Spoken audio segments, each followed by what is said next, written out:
We're fortunate that we are in a segment in where AI is not going to displace what we do, because we're a business that thrives on emotional connection, and that's here to stay. But AI is going to be ultimately an enabler. For Seasons is known or is considered to be the gold standard in terms of service. It's an opportunity to take that service value proposition to the next level through the use of AI. Alejandro Reynal is the CEO and President of Four Seasons, and he's joining me here today. Welcome, Alejandro. Thank you for having me. Pleasure to see you. We have just listened to your very interesting panel about the industry. What were the most important takeaways? Well, first and foremost, we are going through a difficult time in the industry, particularly with the disruptions that we're seeing caused by the current conflict, and particularly that impacts the Middle East very directly. We can talk more about it, but I mean, one of the takeaways is that this is going to be short-lived, hopefully, and that travel and tourism will rebound. But we're currently seeing some shifts in travel lanes by people that used to travel to the region or through the region going into some other places in the world. And I think the other piece to me that is important is that no matter the current situation, travel is resilient, that particularly the segment that we address, which is the luxury, ultra luxury segment, continues to prioritize experiences versus goods. And therefore, we saw a very strong 25, and I don't see a reason why 26 is not going to be the same. Alejandro, you mentioned the strong 25. In the past couple of years, whoever I spoke with from the industry was very optimistic about tourism, just speaking about growth, and spreading. Do you feel this is now a time to slightly stop and reflect and think about, as you said, resilience and what happens when disruptions, unplanned disruptions such as this one take place? No, I think it's a time to continue to push forward. I think the travel segment overall will continue to grow, and particularly our segment will continue to grow as well. I think there's a combination of things. One is obviously the demand for services, as I mentioned, it's there, so that continuous desire to travel and experience will continue to grow. But also, us as companies in the space have been very proactive in coming up with products, experiences that address the need of our guests. So it's a matter of creating, there's a demand, but also creating the supply to satisfy that demand. What has the impact been so far on the Four Seasons Hotel from March 2026? I mean, I think we had a great start of the year, which was a continuation of some of the dynamics that we saw in 2025. And obviously continues to be the case. Where we stand right now, I see we operate in 47 countries, so a strong demand across the board. Clearly, the current situation in the Middle East impact that region and has a ripple effect in some other connecting areas, because as you know, Doha, Dubai are important destinations, but also important connecting transit airports. So for example, people that may go from the US into Asia might go through Dubai, or people that go to the Maldives or Seychelles. So we've seen a direct impact in our activities in the Middle East, but then also a ripple effect into connecting areas from Doha and Dubai.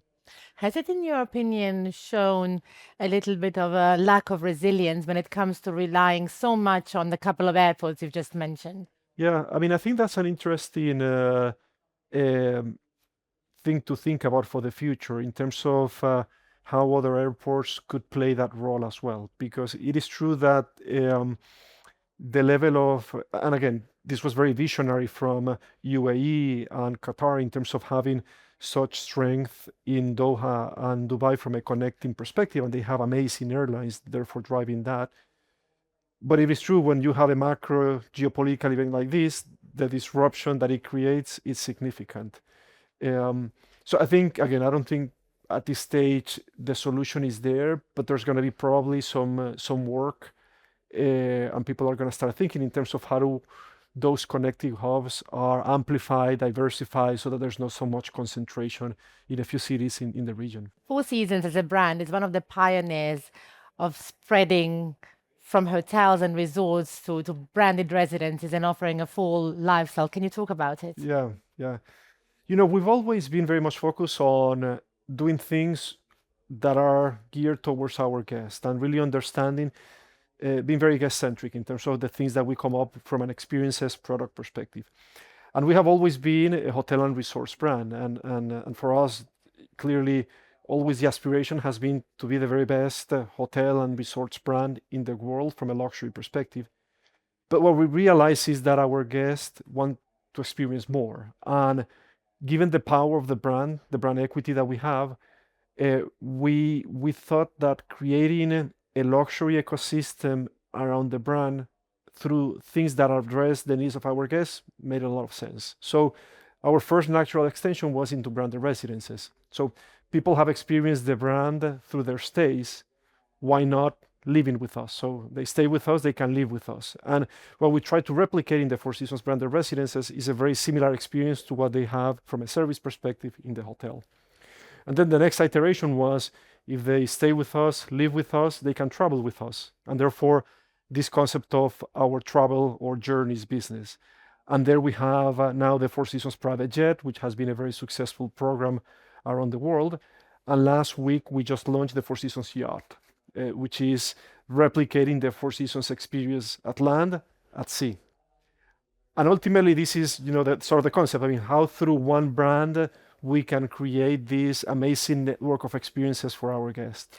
I have noticed, I hope you don't mind me saying, I've noticed you mentioned the word experiences a lot. I also spoke yesterday to Jonathan Goldstein from Kane, the owner of Delano. He also mentioned experiences a lot. Is this the new slogan, the new word of the luxury segment? Yeah, it's intentional. So I'm glad you noticed that, because we're not in the service of selling rooms anymore. I mean, obviously, people, when they come to a destination, they want to have a great hotel experience, but it's also the wellness experience. It's also the culinary experience. It's also what they can do in the city. So at the end of the day, it is an experience. It's not just a stay.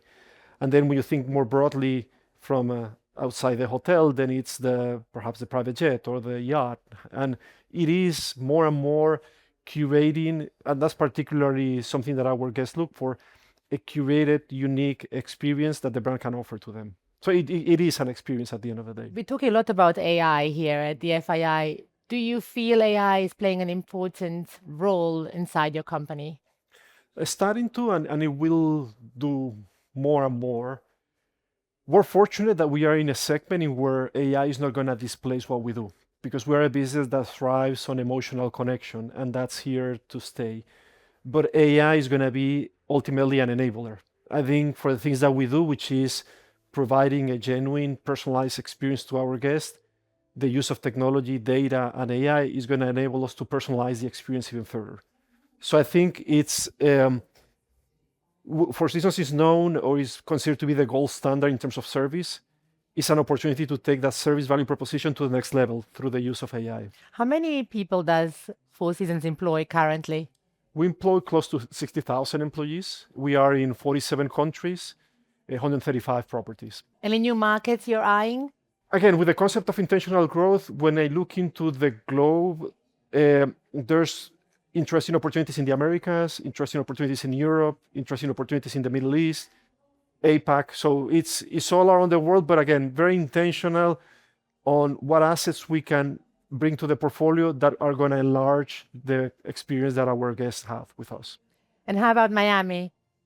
Miami, as you know, I'm based here. It's an amazing destination. Obviously, post-pandemic, it has benefited a lot from people actually moving to Miami. We have two amazing properties here, one in the financial district in Brickell, the other one on the beach, Surf Club.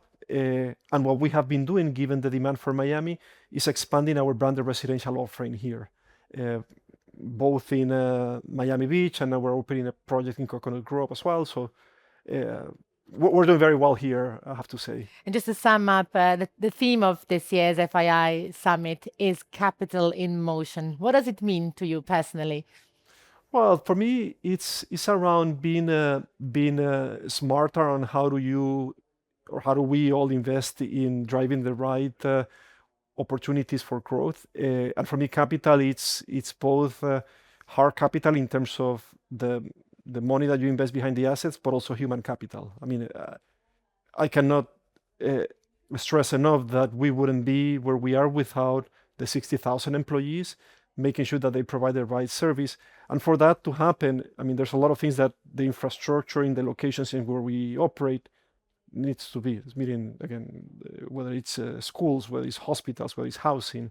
So there's a lot of what I call the human system that needs to be in place for the industry, the travel and tourism industry, to be successful. Latin America has been a big topic here this year in Miami. What are your experiences with Latin America? And is this one of the markets you're planning to grow even further? I mean, with the same vision of intentional growth, there's clearly opportunities in the region. We have a very strong presence in Mexico right now, both in Mexico City and some of the coastal areas in Mexico. We have a good presence in Colombia, and we are opening this year an amazing property in Cartagena, Colombia. We also have a project in an operating hotel in Buenos Aires, and we are now expanding into Brazil with opportunities in Sao Paulo and in Rio de Janeiro. Latin America offers amazing opportunities to do great experiential offerings. I mean, there's beautiful destinations, which is what our guests and travelers in general are looking for. So we're actively looking in opportunities to grow in the region. So overall, I mean, I'm optimistic, and it's clearly one area that we are looking to continue to grow. Alejandro, I'll let you enjoy the rest of the summit. Thank you very much. Thank you. Pleasure. Thank you very much.